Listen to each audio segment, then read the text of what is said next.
The closest it'll be to us all year, David. It was so bright out there. I mean, really bright, and I guess we'll still see part of it again tonight, right? Yeah, it's going to be super for sure. It is gorgeous out there. It was so bright last night. In fact, my kids thought that the neighbor's light was shining into their rooms. I said, nope, it's a super moon. And look at what we have here. A super picture of Mount Rainier, 74 degrees, winds out of the west, northwest at 7 miles an hour. This is a stunning shot and so quintessential of the Pacific Northwest. So today we hit 77. We did all right. The record for today, 93 back in a warm 1961, but 77 is the marker as to where we should be today. So tomorrow, this seasonal high kicks up to 78 degrees, and we'll push towards that as well again tomorrow. But we're backing those temperatures off along the I-5 corridor in Snohomish County to 69 degrees. We're still hanging at 74 for Seattle, almost 80 for Olympia. But on the coast, you notice those temperatures are a little bit cooler as we're getting the westerly winds pushing through.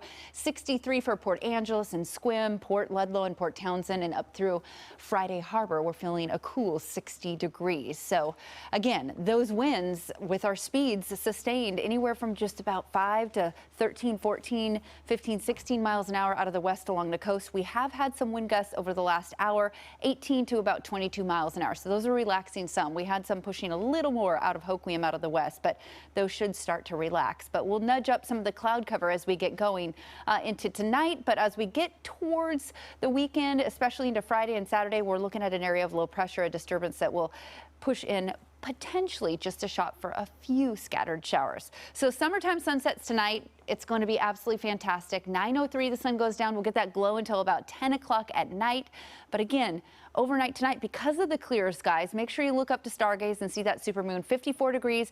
Average seasonal overnight low is around 57 for us. Tomorrow we're going to push towards 80 degrees. We'll start really nice out of the gate, and then we'll see a little bit of cloud cover coming our way Friday morning, open up to beautiful skies in the midday, and then clouds increase on Friday night, and we get that next system, Lisa, starting to come our way just in time for the weekend. Yeah, and you talked about that, Erin. So that upper level low pressure system is going to trigger maybe a couple little isolated showers, and that's going to take place Saturday, maybe Sunday morning. But an overall view of what we can expect: temperatures lower 70s, not too bad this weekend. Definitely on the cooler side when it comes to our forecast, and overnight lows pretty consistent here in the 50s and the 70s. So as we take a look at that FUTURECAST cold front at the surface, is going to trigger some of these showers, even beginning Friday evening, but mainly across parts of the coast. That continues to track eastward, so those isolated showers will be very localized. Most of us will remain dry. Now, I do want to talk a little bit about the temperature trend and the outlook for the next 8 to 14 days.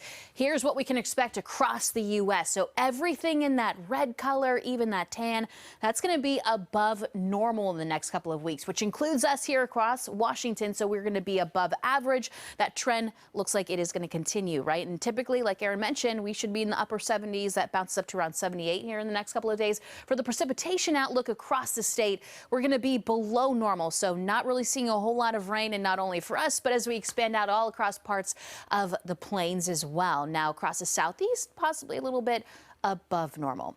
So here's a look at your 7-day forecast, giving you some time to absorb this. Tonight, 54 degrees. Tomorrow, 79. Nothing but sunshine. We're going to continue with that sunshine here through Friday and the warmth. So temperatures upper 70s, overnight lows continuing to remain in the mid 50s here. Now, rolling over to the weekend, that's when we get those changes headed our way. We get some isolated showers kind of rolling through, and then we're going to see those temperatures slowly starting to drop. Overnight lows continuing to remain on the comfortable side just because of the cloud cover, which will hang around early in the morning, but in the afternoon, get ready for lots of sunshine. So not a complete washout whatsoever, or even it being that cool. It's going to feel a little warmer with that sunshine. Now, as we roll over into the next week, temperatures start to peak again. High pressure strengthening in our forecast. Temperatures getting back to the 80s on Tuesday, and then we're going to continue with those upper 70s into Wednesday. And we talked about that 8 to 14 day outlook, remember? So it looks like that trend will continue here, not only through next week, but even into next weekend. And that is a look at what we can expect.